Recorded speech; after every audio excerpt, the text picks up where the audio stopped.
Welcome to the English Homemaker podcast, a podcast where we discuss all things home, a realistic but fresh view of homemaking from the suburbs of the south of England.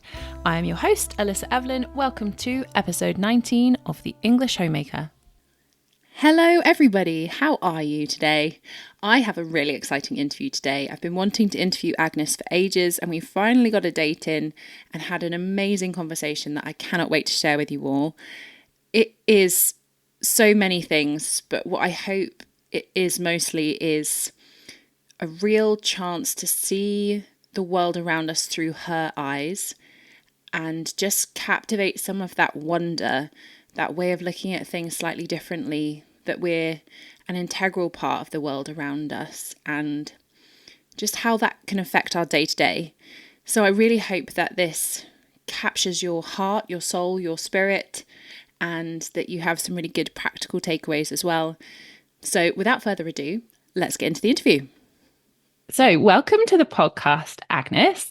And I'm really excited to have you on today and to talk all things nature, science, art, and just hear your perspective on the world, because I think it's very unique and I'm just really excited to have you on. So would you like to introduce yourself to everybody? Yeah, thank you so much, Alyssa. I love this idea of your podcast, the homemaker, and kind of what that means. It's a really beautiful offering. So thank you for having me here.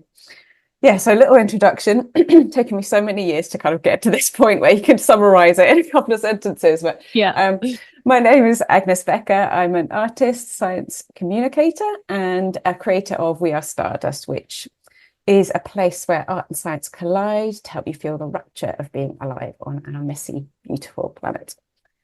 So that's my little spiel. And I create artworks to help people connect with the more than human world, and as a kind of self-expression as well, and online adventures, as I call them, which is kind of a curated experience for folk to get to know their local land and connect with fellow humans across the Northern Hemisphere in doing that. And in that process, get to know yourself as well.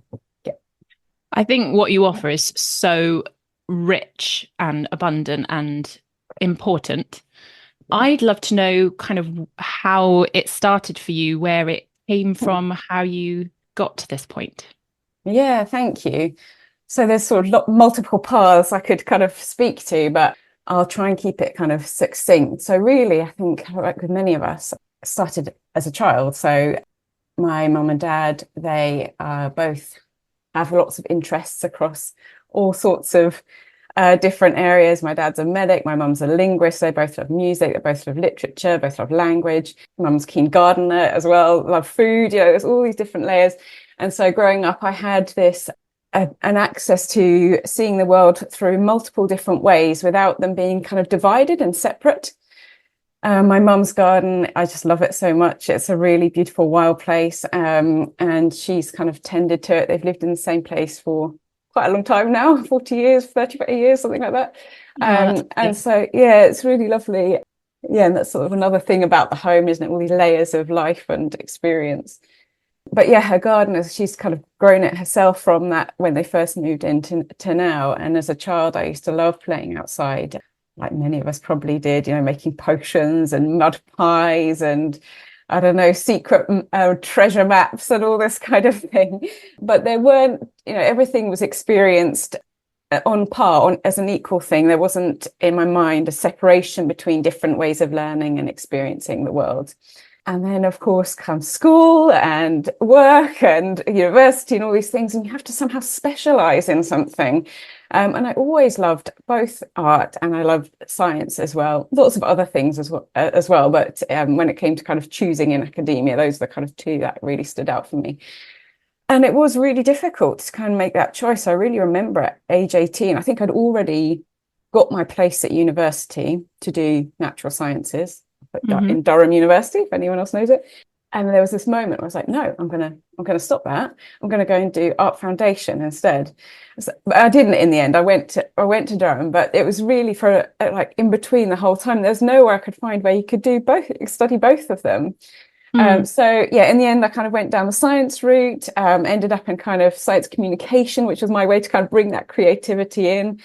Ended up working lots of different jobs with museums, Science Museum in London, which was super fun. I worked in kind of science academic institutions with science researchers. That was also really interesting. But the whole time, I didn't quite feel like I belonged, like I'd found my place. And the kind of way that particularly science was being expressed in terms of the communications side in all the places I worked, I didn't feel I identified with it. So in the Science Museum, it was very like, woohoo, look at these big bangs. It's so fun. Science is so fun. Look how fun it is. And it is, there are lots of fun things about it. And then in the kind of academia, there was a lot of kind of policy stuff, which I really didn't feel was where my strengths lay at all. There was a lot of top down kind of, we found this out, let's listen to what we've created. I think that is shifting now. Academia is trying to make it more collaborative, but yeah, policy making just wasn't a space where I thrived. No. And so, yeah, through that kind of time, this idea emerged of We Are Stardust. I started as a blog, and it was to kind of talk about science as a more magical way of understanding the world.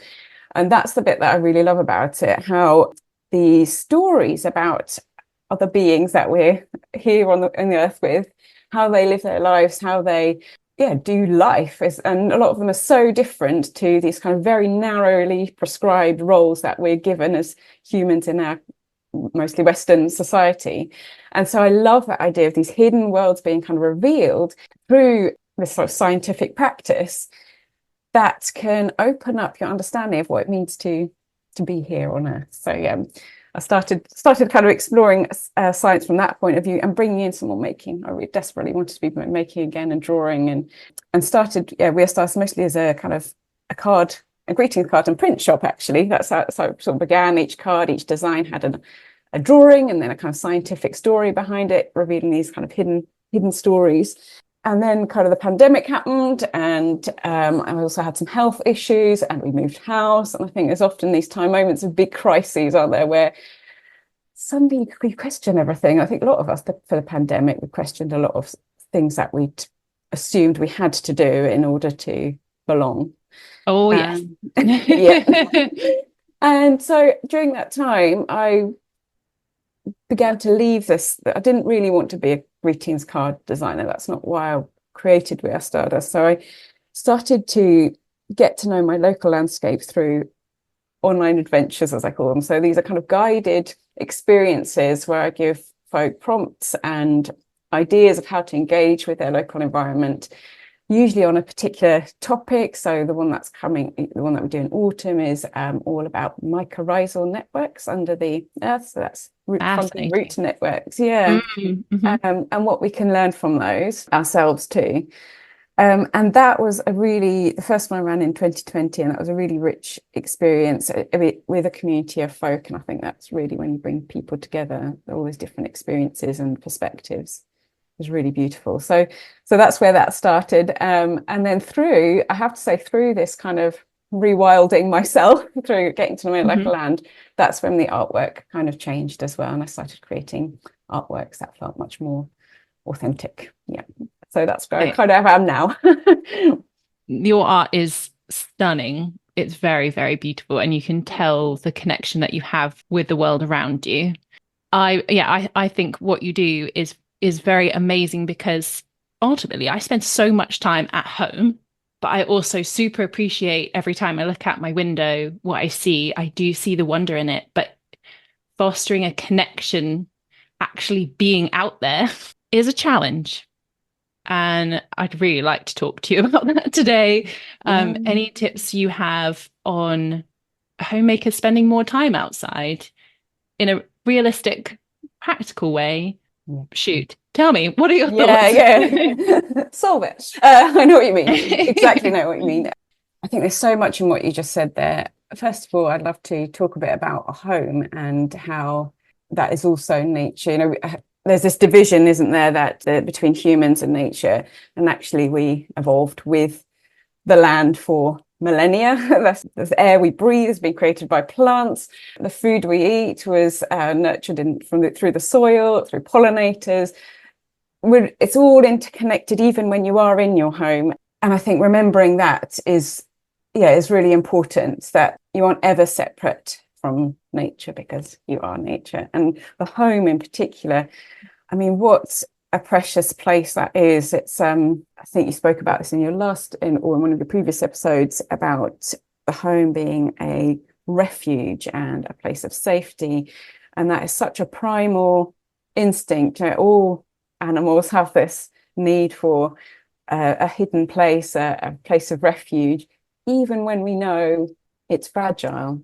And in spring, I run an adventure called the Nest Adventure, where we look at birds' nests and our home at that sort of same time. And there's a beautiful book called The Poetics of Space by Gaston Bachelard, where he talks about the nest feeling like it's this hidden, precious place. And yet you can still see it, and it's still sort of part of this slightly fragile world. I kind of love that tension between having, creating these really precious homes with such love and devotion. You watch a bird build its nest and all the little things it finds and weaves in. It's really beautiful. And I think there's such an analogy with homemakers there. That's gorgeous. But, yeah, it's so beautiful. I might try and find some quotes for you later, but from the book. But yeah, then there's this analogy with our home also being within the land and within kind of a fragile ecosystem, particular moment with climate change. And I mean, you see around the world, injustices happening where homes are suddenly disappear, and they are just such precious places. And yeah, they are situated on the land. So just the fact that you have your home in this space on this patch of land, that is also a connection to place and a connection to nature. But yeah, in terms of kind of how you begin to nurture that relationship, I'd really love to encourage folk to see it more as a relationship than perhaps as connection. I mean, I use nature connection as well all the time, but a relationship is just like you're creating at home with your loved ones or for people who come and visit you. First of all, just noticing, like really paying attention to people when they're talking is a really loving start of your relationship. And the same thing goes for more than human beings. So I would pick maybe one plant, one animal, one tree, something that's really calling you at the moment that maybe is in your daily routine already. So maybe where you put out the laundry, there's a particular bush next to it. Maybe you love the flowers on it. I don't know, whatever it might be. Whenever you're just putting out the washing, maybe just take a moment to notice it and really pay attention to it. By going through your senses is the easiest way to do that. What does it smell like? What does it feel like to touch? What does it look like? If there is a bit that you feel comfortable tasting, what does it taste like? And gradually just get to know it through sort of loving attention. That would be the start. I have much more to say, but I will leave it there. I think yes, absolutely. I think developing relationships is so important. I'm trying to think of an example in my own life. Probably something like the blackberries or the elderberries. We've got a big green space opposite where we are. We are very much in the suburbs, like very cookie cutter suburbs. But there is, of course, therefore, a very big, very square, well, it's more of a rectangle space. But thankfully, previously was farmland, and there are quite a lot of elders and blackberries and useful things. So just watching and teaching my children to watch the blackberries as they change throughout the season as they're coming into flower. And then obviously when we get to pick them, that's all very exciting, and what they look like as they're dying. And we notice when they get cut back by the local council, and just getting the kids to notice one plant at a time. I do understand that. And I think that is a really important way of doing it. And the other example I have is we have a very large oak tree that's a protected tree at the end of the garden that shades almost the entire garden, actually, because it's a small little suburb garden. But it's beautiful and is home to at least one squirrel. Now, we just named one squirrel and we call him Steve, but it's very interesting. He's very active this time of year. I don't know whether we kind of stop at the blackberries and Steve the squirrel, and then we haven't super progressed. Yeah. I think past that, because those are sort of very obvious sort of English examples of things that you just sort of notice, Yeah. So like you said, you've got this sort of offering of understanding the networks of mycorrhizal fungi. I mean, that blows my mind. Or even noticing nests, or for me, I was never taught how to identify trees. or twigs or leaves other than an oak leaf or, something very simple like that. I was never taught that. And I feel sad that I don't have that knowledge, aware that there is an abundant amount of information that I could take on as well. And aware that even, I suppose, any small amount that I do learn is super valuable and I find very precious. Yeah, there's so much there. So you're right. I think there's a lot of knowledge that's been lost. I really grieve the fact that I can't identify fungi from mushrooms, which my German grandma could. So yeah, that kind of knowledge has been lost in lots of ways. A great indicator is, I think, the Oxford English Dictionary for Junior English Dictionary, where recently they took out a lot of words like acorn, fern, wren, like really common nature words, and they replaced it mostly with techie things, which that is part of our culture. But the fact that those nature words are being lost, that's quite concerning for me, given what's happening to our climate, and the fact that I think as humans we really desperately need that relationship with other humans. There's Robin Wall Kimmerer, who's one of my absolute heroes. If you haven't read her book Braiding, Sweetgrass, really recommend it. She is a botanist and a descendant of the Potawatomi First Nations people, and the book is kind of this beautiful interweaving of these two perspectives. So yeah, Robin Wall Kimmerer, she talks about this idea of species loneliness, that we are actually grieving or are lonely because we don't have the relationship with other species. Yeah, so I think that's a really important thing to acknowledge. And I have found that there is a really simple way to kind of get back into relationship on your own terms that doesn't require you to have to take on all of that overwhelming information at once. And so what I encourage, once you've kind of found this other being that you're kind of intrigued by, maybe it's Steve the squirrel or the blackberries, yes, you spend your time noticing a little bit, and then from that, it's just like getting to know another person. You begin to ask questions about them, just like we're doing now. And a great prompt comes from nature journaler John Muir Laws is "I wonder." So just that childlike wonder and questioning that we are that's drummed out of us as we go through our school and into adult life, to reawaken that just childlike curiosity and wonder for the world. Katherine May calls it enchantment as well, and asking questions. So I wonder why Steve is carrying that nut to. I wonder where his nest is. I wonder how he builds his nest. I wonder if he has children. I wonder if he is actually he. I wonder, and then that kind of opens up the squirrels world. I could give a concrete example if it helps. So one of the first adventures I ran during the lockdowns was this nest adventure, which I've just spoken about, where our homes became really important places because we were stuck there. Yes. But I think it was, as we've spoken about, kind of a real awakening. But during that time, I got to know the blackbird, which is a really common British bird I've grown up with. I'm sure all of us in the UK can probably identify a blackbird. So got lovely yellow, the male's got a yellow beak and then really black feathers. And it has the most beautiful song. And that's during that adventure, I just got to know that one bird. So I got to know, I was intrigued about what kind of materials that blackbird builds the nests with. And it's mud and moss and twigs. And which is it the male or the female that builds the nest? And I believe it's the female. I can't quite remember off the top of my head now.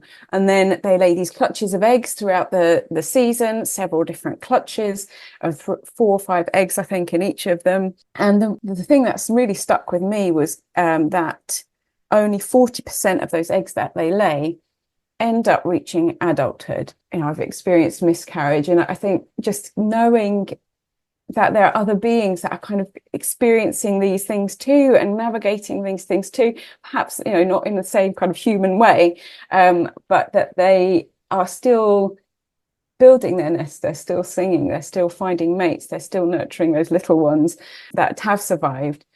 I don't know, there was a really different interaction then when I went down. I was going to pick up my little one from preschool. I went down this little alleyway and a blackbird just flew off and sat on the fence.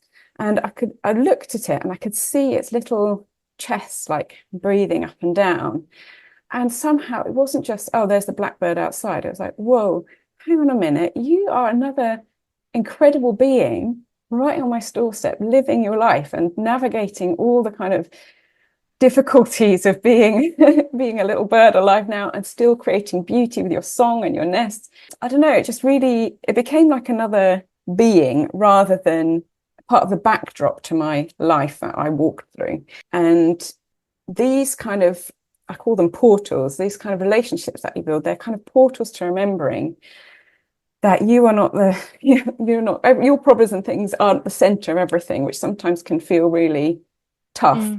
That actually you're connected to such an incredible web of life. And as I say, this kind of living, breathing planet, universe. And in that moment, that one little moment, yes, I'm walking to school, I'm doing all the things, whatever. But in that little moment, I'm taken out of the rush and out of the stress and out of the pressure to do all the things. And remember that actually, wow, isn't it amazing to be alive on this earth with this incredible bird right next to me? So I hope that gives a bit of an example of kind of what that might look like once you start building those relationships. If only I could see everything through the way that you see it all the time. I'm so happy to be having this conversation, because I feel like if we can all get a little bit of your sense of wonder and the sort of magic of the world around us, I just think what a blessing that is for everybody. Feel like I do it in spurts, and then sometimes you just get so sort of not like insular, but like sort of it's harder to see outside the walls. I would love to know, without sounding overly cliche, how you build your nest. Yeah. So your home, how you build it. I'm imagining there's a way that you have built your house, whether you're conscious of it or not, that celebrates the world outside. Yes. Actually, I was thinking about this because one of the questions you said to me was like, what does the home mean to you? I was like, oh goodness. And then listening to one of your previous podcasts where you kind of talked about what you felt could be in a home and what that might look like. So much of what you said identified, and reflecting on all of that, I think it is a place of life, isn't it? We're often sold this kind of finished, polished product that we're aiming for, but actually what makes a home is the life in it, isn't it? The life you breathe into it, and you tend to, consciously or maybe unconsciously. There's a really beautiful quote which I've searched for. I remember reading it ages ago. I think it's in a book called The Wild Places by Robert Macfarlane, and in that he describes his friend Roger Deakin's home, which he kind of sort of rescued. I think it was a dilapidated farmhouse or something that he kind of rebuilt. He described it as almost like an animal itself, like a living, breathing animal where things creaked and the wind blew through the windows and bats flew through and spiders hung out in corners, and it just felt so alive. And I was like, yes, that is what I want my house to feel like. And so practically what I've tried to do, much to my husband's like, I don't know, he puts up with it, I've brought in lots of bits of nature. So there's lots of nature around. There's pine cone garlands. I think some of our light switches, the pull bit down is actually a pine cone that I've tied onto a string. Yeah, there's lots of plants. I've got quite a feral devil's ivy plant in our dining room, which is kind of slowly turning it all into a jungle. And then bringing lots of artworks in. I'm still a work in progress on this and that to celebrate connection with the outdoors. Also colours that I use. There's a lot of green, there's a lot of natural materials. Yeah, so sort of celebrate it, bringing the outside in. I think it's called biophilic design and in the interiors world. But yeah, bringing the outside in. And there's so much evidence to show how good that is for you, actually being able to touch natural, in inverted commas, textures, cloth that's made from cotton or linen or jute, those kind of very planty materials. So that's how it's slow though. It's a slow work in progress. We've still got, our 90s, 80s kitchen and all that kind of thing. But yeah, so that's kind of practically on how it looks like. But as you've spoken about in previous episodes and what I was saying before, that home is kind of this alive place. It is trying to foster those moments of interaction, of relationship. That means maybe one evening my husband will play guitar and we'll dance around the living room, or we'll play some board games or card games, or making sure that whenever we eat, especially evening dinner, we always eat together. my mum and dad always used to light candles for on the dining table. So every now and again, I remember to do that. That's a really lovely thing to do. Yeah, it's these little moments, aren't they? They're just like little moments of tending to, and when I actually prioritize those, it makes such a difference. Yeah. You play the violin. Yes, I do. Yeah. Do you actively play, or is it something you learnt as a kid you sort of occasionally pick up, or? No, I do still really play it. I mean, it ebbed whilst my little one was very little, as most things do. But yeah, I do play the violin. I started when I was very little, and I have to pay such respect to my mum, who would ferry me, my sister, my brother off to all of the different lessons, music courses, concerts. I mean, and she was so amazing. And I'd learned with this method called the Suzuki method, where you learn by ear at the beginning, a Yes, Japanese I've heard method. of this. Yeah, and you do a little bit Yes, every yeah. day is the idea, and you work through these books. And the parent is very involved with it. So she would sit in our lessons and write notes from the lesson, and then we take home and we work, do the practice from the notes. So really have my mum to thank for that. Yeah, and it is just incredible. It's such music is an amazing thing. It can tap into places that you can't ever really I find vocally express. And to play music together in a group. So I play in an orchestra still, just a little local orchestra. It's really fun. It doesn't take itself too seriously. And we play, a mixture of some classical and some kind of show tunes and all this kind of thing, and film music. And it's just such a joy. Yeah, I love it. Oh, that is really fun.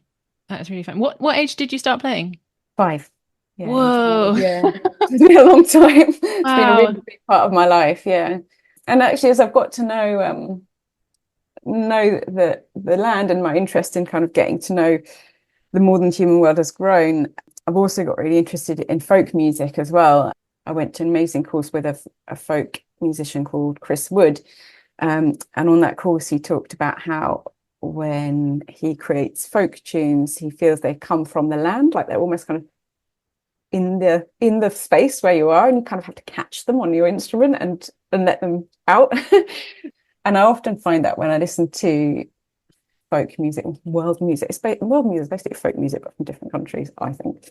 And the sounds that all those different folk tunes make, or folk music makes, really reflects, I think, the landscapes in which they have originated.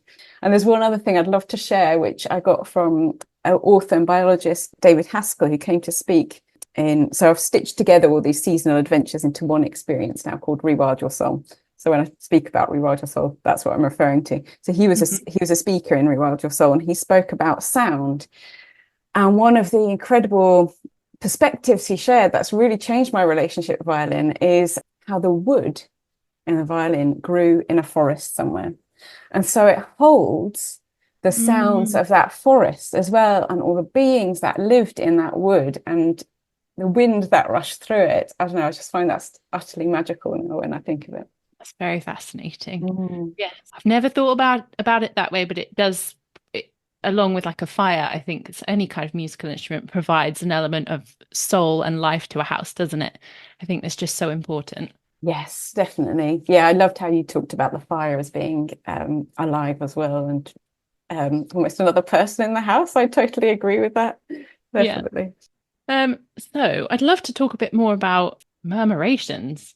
Some of the most stunning natural phenomena I've ever seen in my whole life. And I don't live close to anything. The closest I get is we live quite close to where geese pass through in the spring, or a very early spring. And that is quite the stunning noise and thing to be standing anywhere nearby that makes you just in absolute awe.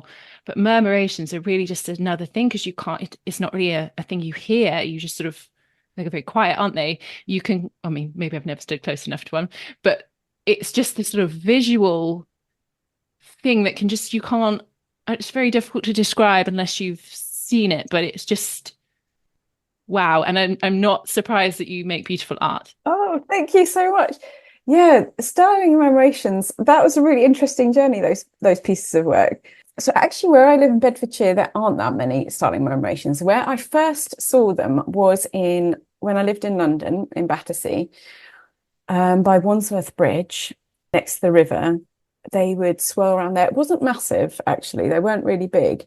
But at that time, I felt really kind of lost and quite trapped in where I was. And going to in terms of life, and going to the river and seeing that murmuration was really freeing to see how they kind of dance together. And amazing thing with murmurations is no one really knows why they do it still. It's a total mystery.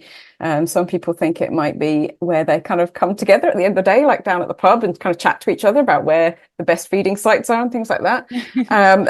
But then why would they do it in that way? I don't know. It's just amazing how, yeah, they're kind of this incredible dance together. And then the other times I've seen them has been in Norfolk, on the Norfolk Broads with my family. We go there every year. For those of you who don't know, it's a very flat area of the UK, where there used to be a lot of waterways. A lot of them were drained, but the Broads were then the areas where it was all filled in. So you have these big kind of lakes, and above them you see it's very flat, and you can see the murmurations really well there. So that was really special to kind of experience that with my family as well.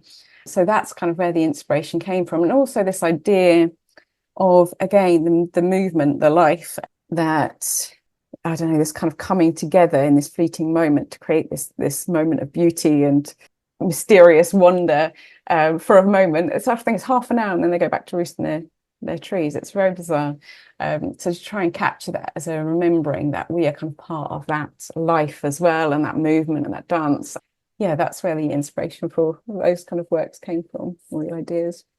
They're the ballerinas of the natural world, and they just sort of, I mean, it looks, it's so energetic as well when you see it. I mean, they're going so fast. I mean, birds are fast anyway, but just to be that in sync, just, yeah, it's amazing, isn't it? And when they do fly over your head, you do kind of hear a fluttering. There's a beautiful song by Kitty Macfarlane, a folk musician, called Starling Song. And in that, she describes it as the fluttering of pages in a book. It's almost that kind of overhead. And then another funny thing about the commemorations is my friend who lives in Wales, she's experienced really massive ones, with thousands and thousands. So you do have to be careful about the poo that comes raining down. Oh gosh. Slightly less romantic part of it, but I kind of love that they come together, and I don't know. I've not thought about that aspect, but of course that must be true. Offload on everyone. Have this. So do you practice art daily or weekly, or how do you fit that into your sort of life? I'd love to know. That's a really good question, and something I'm still kind of exploring, if I'm honest. The life of an artist means you'll probably always be exploring, and it probably always won't be like, I start at 9 o'clock and I finish at 11. And I think particularly for women who are artists, and women who also have the primary caring role within the family. I took part last year in a really amazing 6-week course called Watermarks with a group called Drawing Correspondence. And it was interesting that all the people there were women.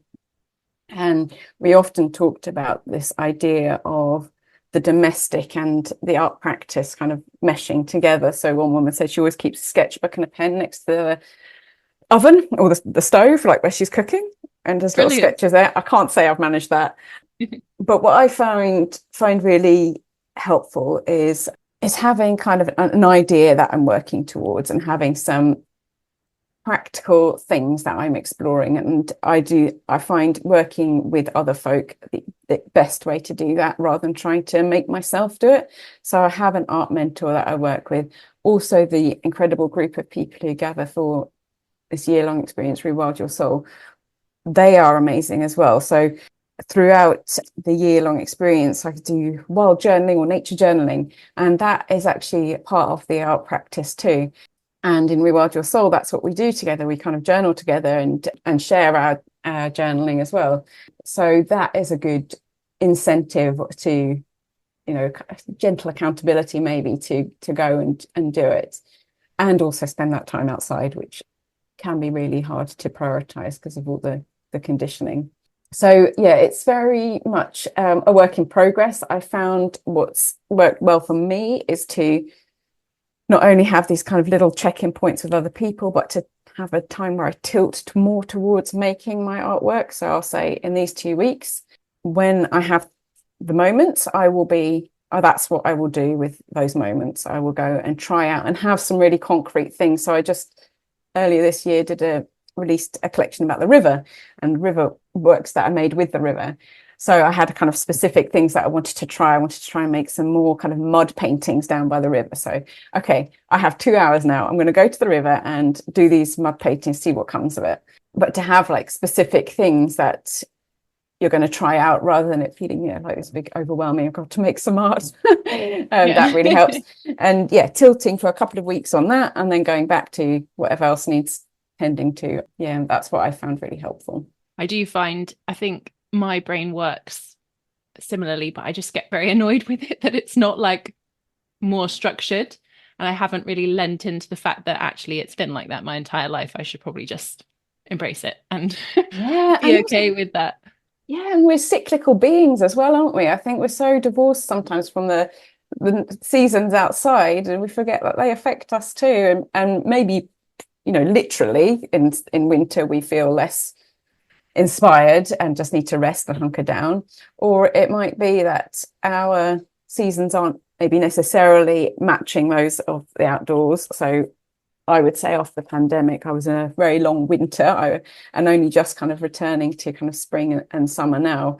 And it's that awareness, isn't it? That's noticing, but turning it onto yourself and what you need in that moment. And we're not all going to be kind of high productivity all the time. It can't be summer all the time. We're going to have those times of rest and fertile void, however hard it is to embrace them.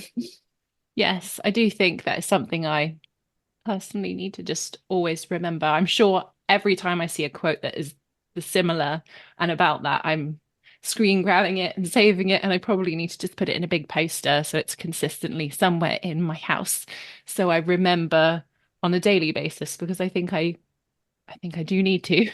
I think it's very important that we allow ourselves to not be 100% productive all the time, because it's and I hope you can offer yourself lots of compassion as well, because the messaging from society is exactly the opposite. So it is really hard to remember that. And I think that's where your relationship with nature, the community of the more than human beings around you can really help. And the communities that you foster, be that online or wherever you live, that with folk who kind of think similarly. Right. This is such a good conversation. I'm enjoying it too. So if someone wanted to start doing some nature journaling, how would you go about that, sort of from the basics of supplies to someone's did art at school but thought they weren't very good at it, or don't even know what medium to start with, or how would you go about doing that? Yeah. So nature journaling is basically just recording your interactions with nature on the page. It's that simple. It's very personal. There's no right or wrong way to do it. You can go down the more sciencey route and record measurements and temperatures and that kind of thing. Or you can go down the more creative, arty route if you want. I think science is creative as well, but more arty route of painting and drawing. You could write poems, write words, whatever comes to mind. There's so many different ways you do it. You can stick things in, bits of nature, postcards. So I hope that kind of frees this kind of need for perfectionism up a little bit, that there's no wrong or right way to do it. And it's inherently personal, because your relationship with nature, with the more than human world, is your relationship, and that's very personal. So how to get started? Really, all you need is very basically a paper and pen. That is literally it. And some mindful moments. So being able to, and I think this is actually the hardest bit, allow yourself the time to go outside and just be for a while. I love to start my time with my journal, actually not straight in writing and things, spending time just noticing what's around me, breathing it in, kind of seeing what takes hold in terms of my attention. So maybe it's a little bee that's buzzing around, or maybe it's the color of the leaves, or maybe it's the sound of the wind in the trees, or beautiful bird song, or the clouds, or if it's at nighttime, the stars. There's lots of different things that might be calling you at that moment. And there are some folk who believe that there's a reason why you are called to those things in that moment, that they might have something to teach you. You might have something to learn from them. So as we said before, spend some time just noticing them, observing, paying loving attention, what they're up to. I have this map of awe, which is like a little framework that might help a little bit here. So it starts with awareness, which is this loving attention, going through your senses, then wonder, asking those questions. I wonder why that bee is going to that flower, but not this flower. I wonder why it has this colour on its back. I wonder why it flies in this way. I wonder where its home is. And then the last one, E, is entwine. So it's A, awareness, W, wonder, E, entwine, or even embody, I would go that far. And that is where you begin to share your story. So what is this bee teaching me? What does it remind me of? Maybe it reminds you of, I don't know, a time when you were younger and you were in a beautiful garden and you watched a bee, and why is that memory being called on you in that moment?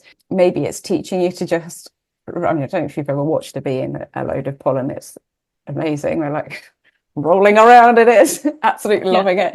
Maybe it's to sort of embrace the kind of beauty, the goodness in life.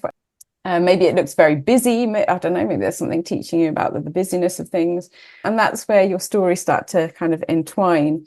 I also really love getting to know their names. I think the names are really important. Just like when you get to know another person, getting to know their name is really important. You might think at this point, it can feel the right and wrong kind of can come into it, like identifying it to the proper scientific terminology and all that kind of thing. But if you can't find that, I would often encourage you to make up your own name for that particular being that you're looking at.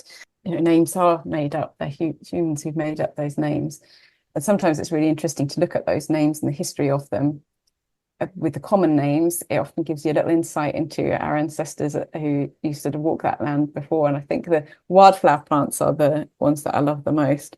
There's some really hilarious in the UK, in England anyway. There's lots of hilarious names like the Lords and Ladies. I don't know if you know the Lords and Ladies plants. Yes. There's lots of other names for that, which are quite bawdy, and I kind of love that. Love that connection to the humour of our ancestors.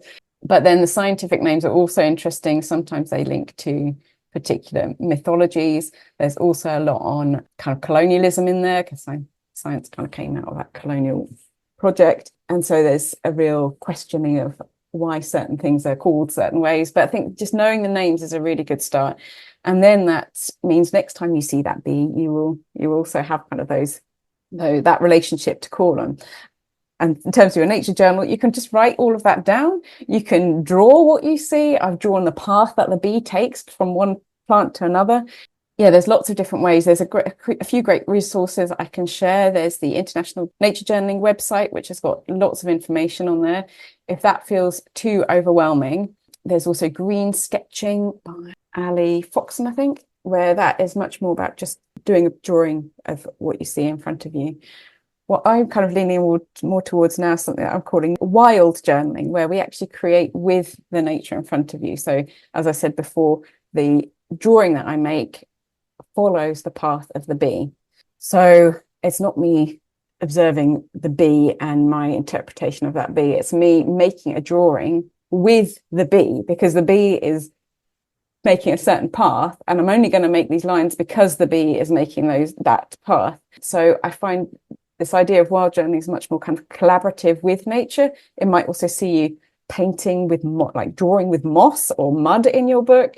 What else have I done? Berry ink drawings, those kind of things, really kind of tactile. And the thing that I love about this idea of wild journaling is that it's not about creating the perfect drawing. It's much more playful and experimental. So like you're a little kid, you've got these berries, let's smush them on the page, see what happens.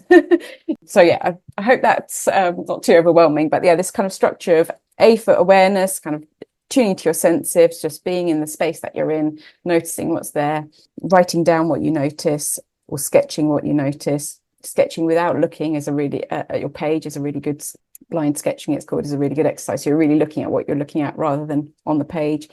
wonder, asking those I wonder questions. You could even ask that about your drawing as well. I wonder what would happen if I used a different color pencil. I wonder what would happen if I made a rubbing.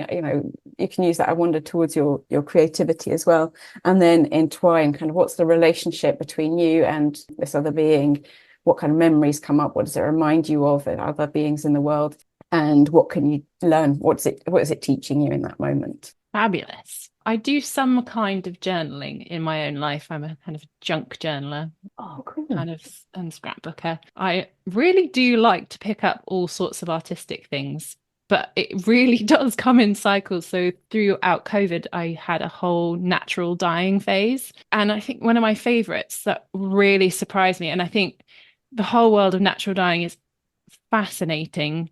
And for me, it was a very kind of, I love fabric and that kind of tactile connection. And to realize that, more than 100 years ago, colors would have only come from nature. It's very recent that colors are something that we create and is man-made. And then to find these fascinating colors, my favorite color that I created was from hawthorn twigs and leaves. And it's this beautiful kind of maroony red. It's just, you look at the plant and you put it in a vat of water and you put the fabric in, and it's pure magic. That's the only way I can describe it. Just, something so fantastical. So that's one for me. And the other thing that I've always loved to do is press flowers. And those sort of things for me, I love to kind of keep in my kind of journals as well. Just kind of a little extra something. Yes, I love pressing things as well. And I suppose one thing I really I should mention about nature journaling or wild journaling is that it's a practice rather than a means, like a goal, an end goal in itself. I think sometimes we can get really hung up on creating, like we've got to record everything, we've got to create this beautiful journal, otherwise have we really done it? Yeah. Whereas I try to, like, get stuck in that as well, flip it around, and instead the important bit is the experience that you're having, experience of being, experience of the relationship, experience of feeling that interconnectedness. And your journal can be a place to express that experience. Yeah. Yes. It's lovely poring back over old journals because you can see there's so much more memory when it's something that you shared with the outside world. So there's a flower that you picked at a certain time and you pressed it, and you remember it just takes you back to that moment. And anytime I see my little red pieces of fabric, similarly, I just remember where I was in that time physically, where in the outside space. And it's just, it makes it more, I know, deep sounds really like a really lame word. No, I know exactly what you mean. It does. It takes you back to that moment. It's kind of like that memory is inscribed in or on that page somehow. And without, sometimes when I don't record those things, I can't access that in the same way. I mean, maybe you can when you smell a particular smell, or I don't know, feel a particular texture. But having those journals to look back on is really lovely. And that's something I've also started doing, is tracking the firsts. I'm very slapdash with it. Some years I remember, sometimes I don't. So, the first blackberries that I noticed, the first crocus in spring, all these kind of things. And that's just another way to tune back into the changing seasons, and remember that, we're on this planet spinning around the sun and that affects you too. Yeah. So as a kind of, probably not a final question, because I'll probably ask you about 5 of those. I'd love to know your kind of day to day. I know you're a mother. Just how much time is you kind of being at home doing dishes and doing the laundry and doing school runs and that kind of thing? And how do you, I guess, get out of the kind of kind of part of every day and back into a kind of more wonder-led way of looking at things? Or I suppose maybe with children, it's sometimes that's actually a bit easier, isn't it? But I'd say this kind of lens of looking at the world through kind of wonder and enchantment and awe, that's a practice as well. So the more you do it, the easier it will come. And with children, it can actually be, if you're able to kind of follow their curiosity. I know sometimes if your brain's like on something else, it's really hard to do that. But if you're able to follow their curiosity, it is really incredible. I remember my little girl, aged 2 or 3, asking, "What are the leaves saying on that tree?" I was like, "Oh, that's such a good question. I don't know, what are the leaves saying?" So yeah, if you can tune into that with your little ones, I think it's that sites of mutual fulfillment, isn't it, where you both kind of can find some sort of wonder and beauty in that moment. Those are really special. But in terms of my day-to-day life, I suppose I need to also acknowledge quite a bit of privilege here. I live very close to green spaces. I have a garden. I have one child. I have income from me and my husband that allows us to not be struggling. I have my mum and dad who've helped me buy this house. So there's lots of, I just want to acknowledge that to any folk who are listening who are maybe a single parent trying to get all the money together to live in this world and really want that relationship with nature as well. This is where I'm coming from. Yeah. Yeah, that's really important. But yeah, in terms of kind of day to day, and my daughter goes to the local school, which is another thing. I'm like, should I be homeschooling her? Anyway, yeah, so she goes to the local school. I drop her off. This is like during the week. I drop her off. I will go for a walk first thing. I will go for a walk around the park first thing. And sometimes during that time, I will maybe think about what I'm going to do for the rest of the day. Sometimes I might take my journal and do a bit of journaling. Sometimes I've just recently, well, before the summer holiday, started noticing the world go by. So I would sit on a bench and I'd actually have to set a timer for about 10 minutes where I allow myself just to sit there. And so often, work thoughts or task thoughts would come in, but I always try to tune back into senses. What am I noticing? And that's partly from, as I mentioned, I went through quite a deep winter recently, and I had to prioritize taking care of myself, because otherwise I don't know where I would have ended up. So yeah, I've tried to kind of create that practice, but in that necessity, I think I've begin to sort of see glimpses of what life's really about. It's not about chasing all those things. It's actually about the experience. I've just read a really good book by Oliver Burkeman called 4,000 Weeks, which is roughly the number of weeks we have, if we're lucky, on this planet as a human. And he talks about attention and how attention is often talked about as a resource. The attention economy, trying to, like on your social media and things, trying to grab your attention as a precious resource. And he reframed it as not a resource, because you don't need it to live in the same way as food or water. Your attention is actually your experience of life. So where you're paying your attention matters, because that is what your life is made up of. So yeah, I did get taken to the depths of winter, but I think in that moment, it's through that experience, and I'm sure it will change over the course of the rest of my life, fingers crossed, which will be a long time.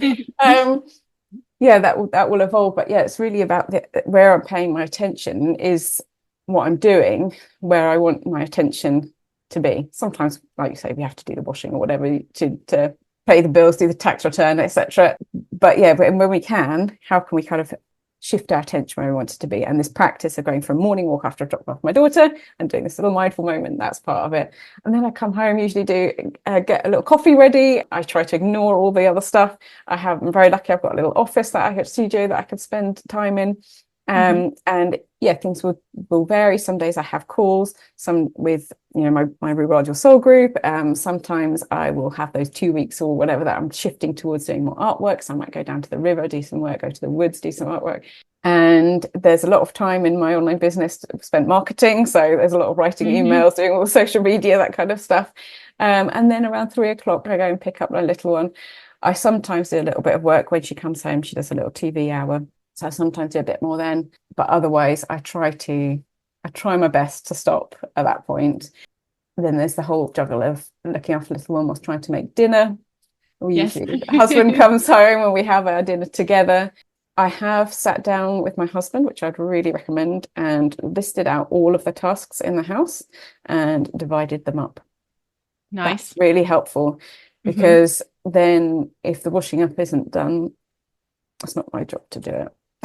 It gets left. I mean, it can be slightly frustrating if it does get left for a long time, because he's busy and tired as well. But yeah, so I try to make sure I stick to my task. It can be tricky, but if I have bandwidth, of course I'll help out. I'm not like that that strict, but yeah. And then in the evenings we try to eat together, and then we have a very lengthy bedtime routine with my daughter, and finally she might go to sleep around 9:30, and then I'm not long after.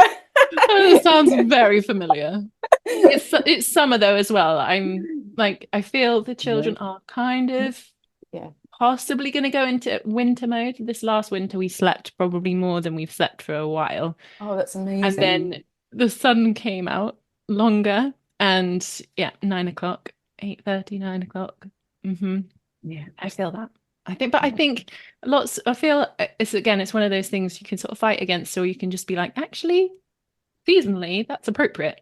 yes, exactly. And I would say, like, I do change things up. So my husband's a teacher, my little one obviously goes to school, so we have these long summer holidays where they're both off. And previously I've had to do quite a bit of work for various reasons, and I've really hated having to do work whilst they're off. So this year I have tried to be very light touch with my work, just do the bare minimum and spend as much time with them as possible. And it's been amazing actually to be able to do that. And I know, again, I'm lucky to be able to do that because I've worked for myself, etc. But yeah, to be able to have that flexibility is really amazing. Fabulous. It's somewhere in my digging around about you, whether it was in a blog post or your wonderful podcast, you mentioned, and actually even in this conversation we've sort of mentioned it with the blackbird conversation, you mentioned the sort of importance and the fact that we don't really talk very much about that kind of matrescence, that turning from maiden to mother, and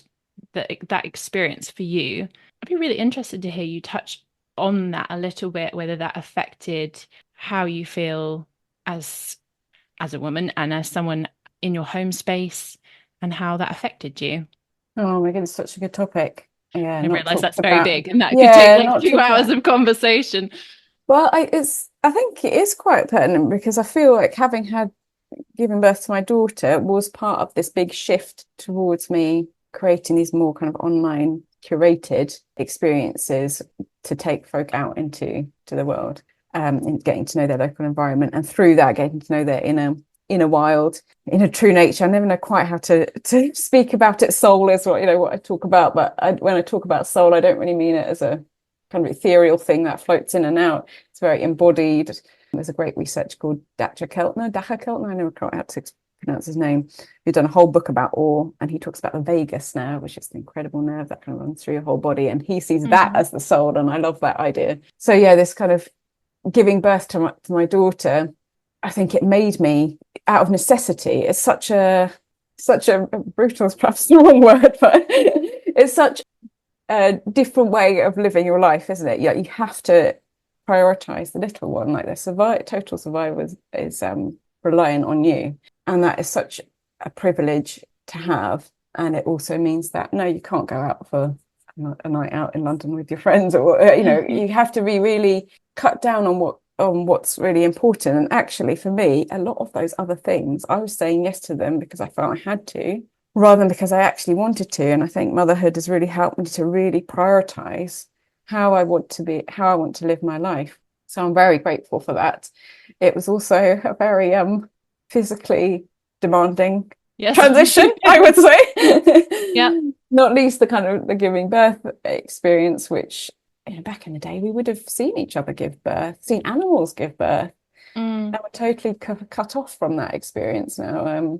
So yeah, that was quite a shock. And then my little one, I love her to pieces, but sleep was not her thing. Yeah, often isn't. It was brutal is honestly the only thing to describe. By the end of nearly a year of awful sleep, I just felt like I was punched in the head several times.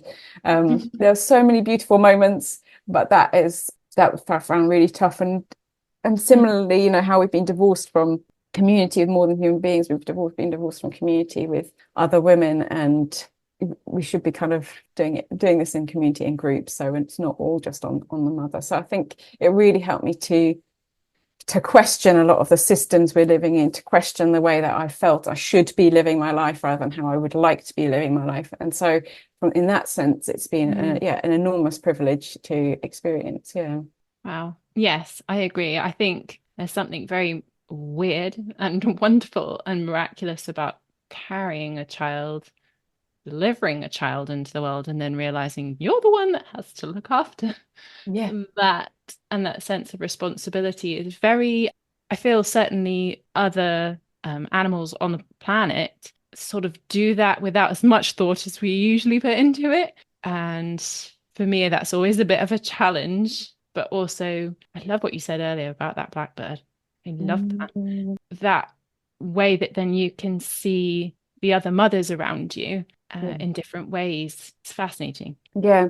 And also, I'd love to mention pregnancy loss as well, because in our society, we do such a poor job on that. I mean, it's I agree. awful. But in that moment, last May it was, when we experienced that miscarriage, for me, my relationship with nature was just so important in marking that loss. So, I planted a little strawberry plant for the little one. And in my mind, they're called strawberry. And whenever I'm near water, I kind of gather little, I don't know why water in particular, possibly, I don't know, their children are nurtured in water in the womb, and they, creating a little bundle of flowers or grasses or whatever I can find and putting it near water. And then there was this really one moment that I really remember, where I'd gone to a local park where there was a big meadow and lots of grasses, and I've spent a lot of time thinking about meadows. That's one of the summer adventure in the Rewild Your Soul program. So I had already this kind of connection with the meadow. And as I sat there was a breeze that went through the meadow, and it kind of carried this hawthorn blossom scent on the breeze. And I felt so connected with all of the other women, people who've given birth in the past, who have lost little ones. And that was, it was deeply sad and deeply comforting as well. And that I was really grateful for that kind of relationship with the meadow and how it supported me during that time. But yeah, I think also that experience of pregnancy loss is also part of the matrescence story, isn't it? Absolutely. Yeah. I really appreciate you touching on that, because I am sure that every woman listening has had an experience, if not directly personal, very close. It happens to a significant number of people, and it's not talked about nearly enough. 1 in 3, 1 in 4. Yeah. Yeah, it's a lot. absolutely. Yeah, big percentage. This has been an amazing conversation, and I wish it could last longer. It's been really lovely. Thank you, Alyssa. Yeah, I really, really appreciate the way that you see things, and I really appreciate you sharing that with everyone. I think it's vital. Yeah, just thank you so much for your time and your wisdom. And I'd love for you to share where people can find you if they want more information. I know where to find you, but you go for it. So I'll make sure it's all linked. I've got my website's wearestardust.uk. .co.uk was taken, so it's just .uk. You can find me on Instagram, same thing, We Are Stardust UK. And I've just started a Substack called the Rewild Your Soul Diaries podcast, where I'm sharing kind of my journey throughout the year in Rewild Your Soul.